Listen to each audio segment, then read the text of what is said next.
everyone, welcome to today's first episode of Total Football Academy's Pathway to Paradise podcast, sponsored by Royal Mac 10.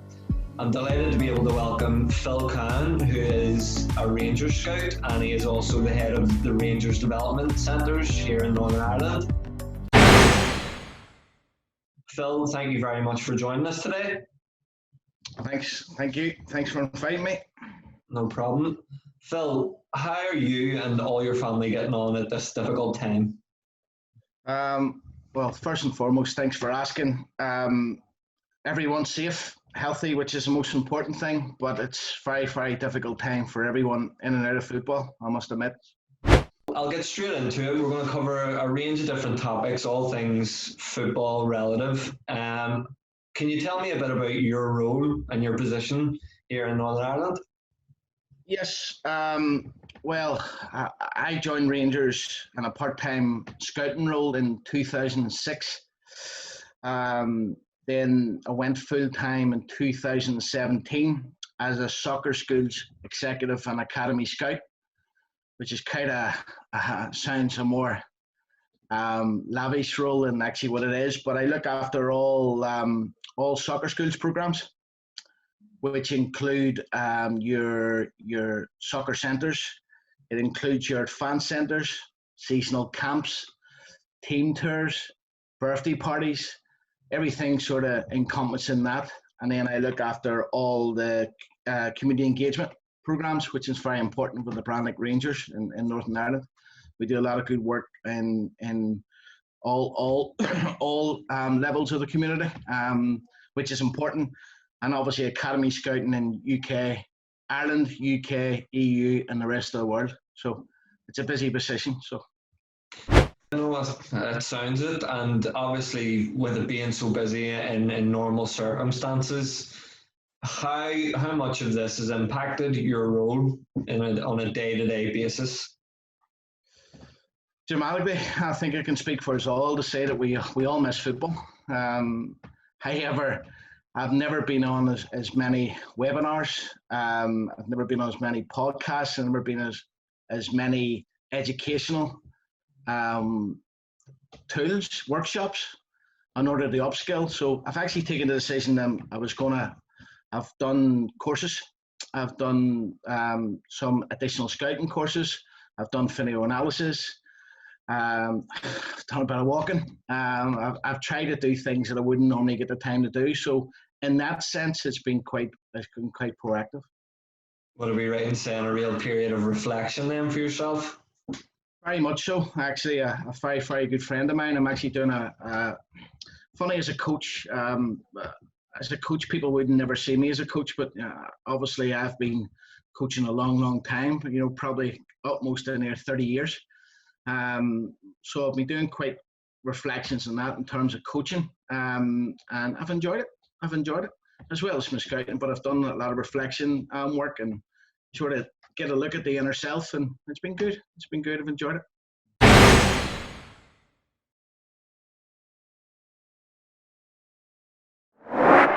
The centres now have over 600 young footballers, both boys and girls.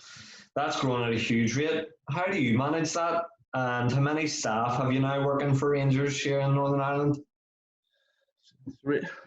Really difficult feat. They obviously come to the level we've got to. It's been a process. It really only started in September 2017 for us. We set up the soccer centres. We set up we always had the team tours. We've been doing team tours for a long time. We've been very proactive with that. It was the emergence of the advanced centres. So we created a fan centre. The first one we created was November 2018, and it was then Newforge. We located in Newforge. Mm-hmm. And then we now have 235 on that one. We then progressed to the girls, where as a club, everyone, we're big into diversity. We're big into equality. So we set up a girls only centre.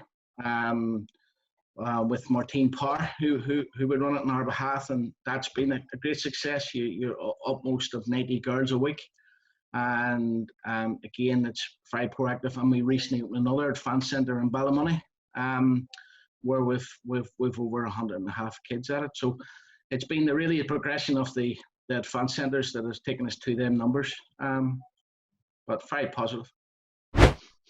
Great stuff. And I was speaking to Jared, and he says that you're the best scout in Ireland. And he said he puts that down to your work ethic and your knowledge of players within the country. Can you tell me what a typical week for Phil Cowen would look like pre-pandemic? Well, first and foremost, I either owe Jared money, he owes me money, or I owe him a lot. One of the because he doesn't normally say anything. That's typical Jared. Very complimentary. He's an absolute gentleman. How do you put this? No week's ever the same. Generally, 2018, for a start, I would average about 12 days out of the country. I think I counted the other day at 127 flights to various places. My last place in February, I was in Qatar for 2 weeks at the Alcaz International Cup. So it's balancing that and then also managing the soccer schools program, extensive program, as you know now, which I've explained, and which we would have 43 active coaches and 13. We've got 56 coaches in the book, so it's, you can imagine, and that all goes at no difference from any other setup. You're worried about your balls, your bibs, your quality. We try to demand quality as much as you can, but I will say it, we're only as good as the valued staff. The staff are excellent. Really, really good coaches, good group of lads. Brilliant, and very clear to hear that you have a lot going on there at the centre, and for you particularly within your role. Is there any aspect that you would consider to be the most enjoyable? Well, as I said, I've been involved in coaching from I was 16. You get a lot out of that in terms of, especially when you see the first group coming in 2012. So we actually coach from 2000, that's 3-year-olds. We coach from 3 to 5 as our first intake. But really, you look at, and that's the first established the Rangers, that feeling of coming into the Rangers. But I think from my point of view, I enjoy to see the kids progress, but it's the scouting is my love. The scouting is the one that, because I've been so involved in coaching for so long, scouting for me is just, for me, my next progression. And visiting the countries I've visited, visiting the people, and a player's a player. It doesn't matter where you go, a player's a player. So probably scouting, I would say, over coaching. And you've just mentioned something there that I would like to touch on. You talked about that Rangers feeling for a young player coming into the centre. What to you is that Rangers feeling? What do you want a player to take away as soon as they come to a Rangers centre? We pride ourselves in values. We pride ourselves on we try to create that culture. And that culture is that, first of all, maybe not in pandemic times, but we asked all children to shake hands with their coach, look at them in the eyes and say good morning or good evening or good afternoon, depending on when they're coming in. The reason why we do that is for respect. No other reason. Just be respectful to your coach. And then we can concentrate on the session. We then finish. You appreciate with that handshake and say thank you. Common manners. So we create that culture, we believe, as Rangers values and Rangers institution, in terms of being that gentleman first, and then the player will come out. Ability is ability. A lot of other things come into factor, but really standards, principle. I actually run that discipline quite heavy as well, and I like all the coaches to behold that. So being a good person, manners, and obviously going with the discipline. So that's our culture. And from a scouting point of view, whenever you're looking at potential players that you're maybe thinking of bringing across over to Glasgow, over to Rangers, what things are you looking for in a player before you decide to take them over to Glasgow? Well, it's funny you say that. We've done a lot of work recently on all our coaches, upskilling them on the game model. So we actually recruit against the game model. So there's key elements that we look for. So there's ball, which is technical. there's game, which is tactical, there's body, which is physical, and then obviously mind, which is psychological. But we also throw in lifestyle.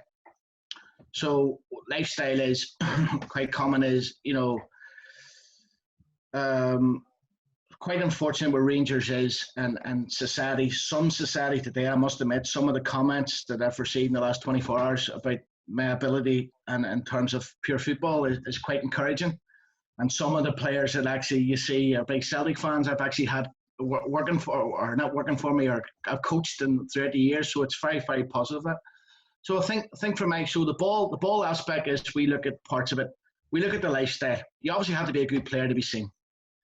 Ability gets you seen, but we go to the inner depths. We go to the, have you got good desire? Have you good mannerism? Are you good in school? We don't troll as such, but we hear about what do you like away from football? What's your personality like? What's your attitude like? What's your family like? So we build this big dossier and profile, and then eventually we get down to nitty gritty of ball, body, mind, and game, and then we would then look to progress that kid across the water. But we do a lot of work. If you think we have 600 kids at the minute through our program, and we probably, we only take maybe half a dozen kids across per year at different age groups, of course. So that ball, body, mind, and game goes. It's a footprint that goes throughout our academy. Okay. And is there a particular age that you would be aiming to recruit at, or aiming to send a player over, in terms of too young, too old? Well, they have to appreciate the experience. So sometimes, you'll see outstanding kids, and it's the old cliche that the best 10-year-old isn't the best 16-year-old.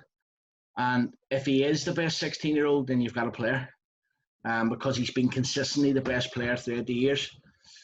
So I always look for that. You always look for that. We call them light, them beacons. Somebody who just stands out. Somebody who just is that player.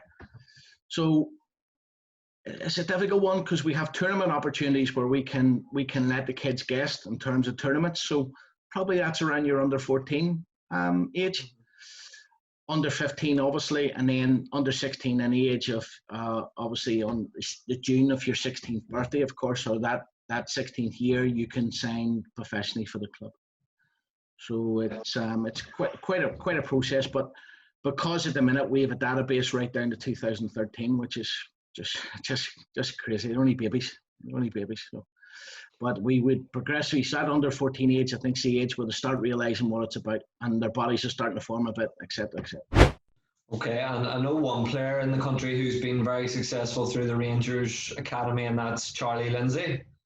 Can you speak a bit on him? You talk about characteristics. He's an outstanding player. I think everyone can see that. But he's an even better boy.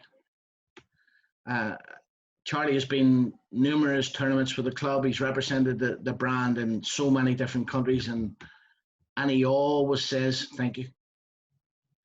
If he gets his kit, he says thank you. No matter what he does now, at the level he's at, he doesn't need to be that, because the society brings it because of his ability. He should be cheeky, arrogant, have that, and he doesn't. He thanks you for everything. And I'll say it again, it's his how humble he is, and his desire and his hunger to make it. That kid will do extremely well. So over the years, I'm sure there's been a few players that you've maybe missed out on, or have had doubts over, or second thoughts on, or wish you had have got into the club. Is there any standouts that comes to mind when I say something like that? One, Ethan Galbraith. We worked really, really, really hard to persuade him to come to Rangers. Rangers boy, I may add, fanatical Rangers supporter. As much as we're a big club, and so are Celtic away playing in Scotland, the bright lights of the Premier League is sometimes very difficult for these kids to turn down. And obviously Man United, as being our competitor, Ethan was equally, because Man United, as you know, is a fantastic institution as well. So yeah, Ethan Galbraith would be in my top three players in my 15 years in scouting. Fantastic talent. Do you feel that it was 2006 you started scouting? 2006 I started, yeah. Do you feel that in the last 15 years the standard of player here is getting better? And if so, do you think how much of that do you think is down to the coaching? Some very talented coaches, and I think we all agree, including yourself, some very talented coaches around the province. But I'm actually going to go against the grain and say no. Okay. I think the players back then were at a better level. I'm talking about originality. You know, I think today's society is. I'll give you a small example. If you look at a holding midfielder or a number 10, our coaches are coaching these kids to play as we call it a 4, sits in front of the midfielder, or a 10 that plays behind the striker. Yeah. Who coaches to play as an 8 nowadays? They don't. Yeah, no. But yet Frank Lampard and Stevie Gerrard made a fantastic career of playing as an 8. So I think sometimes the players can become a wee bit replicated. Does that make sense? Pigeonholed. Pigeonholed, and you very rarely see. You see, we go and watch a lot of games, as I know you do as well. Some players look the same. Some players a lot of way to play, and so I'm looking for something that's different. As I told you, that beacon, somebody who can play forward, somebody who can run between the lines, somebody who can hurt you, somebody who has a trick, somebody who dominates. I'm looking for something that's different. So what we classify that is a weapon. So what makes you different than somebody else? So what is your weapon? And that's how we differentiate players between, players of what we believe is Rangers player against another player. Okay. And when you find that light or that beacon or the weapon, what will their first week at Rangers look like should they make it across? This is where if I'm honest, this is where I think we're ahead of most. We generally, if we're going to agree on a player, obviously a player that explained to you has to go through the FIFA application and clearance from FIFA before they can register for any club. Once they get that, they're officially a player with a club. However, before they come to the club, and before we obviously have an interest and had them in our surroundings and our environment before, so they have a relationship with the coaches. They know their peers and their colleagues and their players. They know their digs in terms of where they're staying. Mm-hmm. So I think in recent years, if you look at Christopher McKee, you look at Lewis McKinnon, and you look at Ross McCausland, all three of them have hit the ground running because they've been very comfortable within the surroundings. So it hasn't been like, I'm leaving home at 16, I'm going in June, I don't know where I'm going, where I'm staying, what's happening. They already know. They're already very comfortable, and I think it helps. So we and a typical week for them would be, so they all live together. Them three guys live together. Christopher, Lewis and Ross in the same digs. Pat and Gavin, fantastic people. And also do our 2 Rangers women players as well. Rangers have a full-time women's program as well. And Demi Fance and Megan Bell, which you might have heard of. Yeah. They also live together. So a typical week for them would be on the youth players. They would train 5 days a week. They would then, a Wednesday would be a compulsory school day, but they also have additional classes for tutors during the working week, and they would play on a Friday. They always play on a Friday, so, and all their games are televised in Rangers TV, so you can obviously keep up with what they're doing. Are players asked to review their own performances often? Yeah, we do again, working off the ball, body, mind and game. We actually do it at our own centres as well. So we ask the players to evaluate themselves in terms of under 12 from 2008 onwards. We ask them, okay, instead of me telling the player what he needs to do, we say, okay, how could you improve the ball? So he might say retention skills, he might say dribbling skills, he might say passing skills, but we let the player put his own targets down. Mm-hmm. Believe it or not, that continues in the under 18 and development football where they look at their own game. The difference is they've got expert coaches, analysis, they've all the tools to make them better. But we think self-analysis of the player helps with improvement because they're breaking their own targets. Kids can have a great career and a quality of life should they go on to become professional footballers, and sometimes people may get a bit ahead of themselves when thinking of those things. Would there be any advice that you could give to parents of young players in terms of keeping them grounded? If you speak to some of my coaches about this, they'll maybe tell you something different. First and foremost, I'll say to any of the parents, it's not about you. It's not about the parents. As much as the parents are great in getting them there, and it's not about you. So we say, make sure your boy or girl are prepared. Make sure they're hydrated, they're fed before they come to practice. And then just basically let them enjoy it. Trust your coaches and let that ability, desire and hunger take them where the level they need to find. Don't try and put it in them.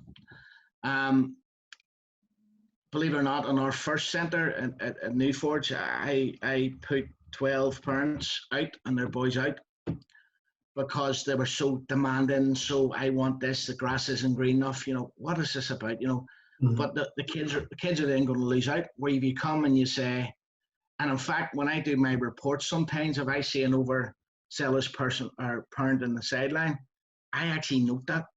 And there's been times over the years that I haven't actually went for the player because the parent has been a distraction. That's terrible as it seems, but you can imagine then trying to deal with that parent down the line when it comes to his wee Jimmy or his wee John or his wee, it becomes very difficult. So parents, just not about you. Just let the kids enjoy it. Trust your coaches and just let it take its course, because it will happen. If you're good enough, you will find your level. So now I'm going to talk to you about the Irish Premiership. Things seem to be developing there in terms of players moving across the water a bit more frequently than times maybe have passed. Would there be regular engagement from Rangers and Irish Premier League clubs? So we've seen Bobby Burns, Gavin White, Mark Sykes all make their moves. Is there anyone who you currently think might have a chance of making it a career, whether it be at Rangers or somewhere else in Scotland or England? Well, because I've been at the club a long while, I'm going to take it back to another one, which we actually trialled. So we trialled Stuart Dallas, right, as a young, thin, frail player from Coke United. Actually, I think it was Cookstown. I can't remember his club. But we didn't sign him because he was frail and thin. And at the time, we weren't looking at. We were told that then, don't be bringing any leprechauns, of course. now things have changed. Things have very much evolved. We're looking for ball players, etc., etc. Anyway, but so he was a perfect example whereby he came from his grassroots.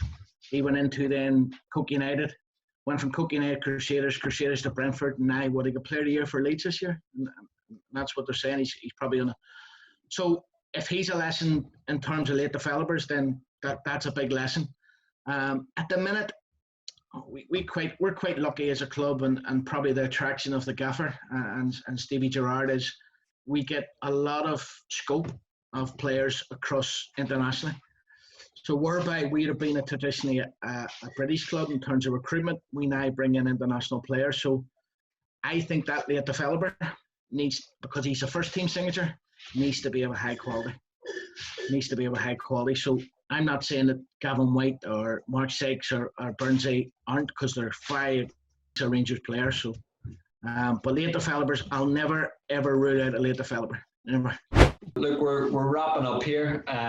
We've got a couple of questions from Dawson, who's part of our 2008 squads. If you wouldn't mind answering. So he just wanted to know, what does a scout across the water look for in a teenager? First of all, thanks to Dawson. Again, it's part of our profiling. We obviously know a bit about Dawson through his dad, Brian Scott. Yeah. We see a lot of his social media posts where he's praising the good work that the boys doing, which is fantastic. So various avenues. There's one is obviously through our selection of our fan centre. Two is a relationship with academies like Total Football, which he's involved in. 3 is obviously being seen on the circuit, being seen in his games. I actually know his manager, Michael Jenkins, very well, because we have two of the Rosario 2008 boys in our program. So we probably know more than what he thinks, if it makes sense, in terms of Dawson as a player. So basically, back to what I'm saying, if you're good enough, you'll be seen. There's no doubt about that. So keep up the hard work, Dawson. Last one from us here at Total Football Academy. What advice would you give to the young players in this pandemic? Because obviously it's difficult to keep up with routines and staying disciplined and staying fit. Well, it's a big education for them. So the advice I give for young players in the pandemic is keep practicing your technical skills. Think about your diet and your hydration and your sleep. Stay off the Xbox and PlayStation, which I absolutely hate, and look forward to the future, because there will be a future. I will be back. 100% will be back. Top class, Phil. Listen, I just want to say thank you for everybody watching. I want to say thank you to Phil for coming on board today. You're a top man. Hope everybody enjoyed today's Pathway to Paradise podcast, and we'll look forward to seeing you again soon. Thank you. Thank you.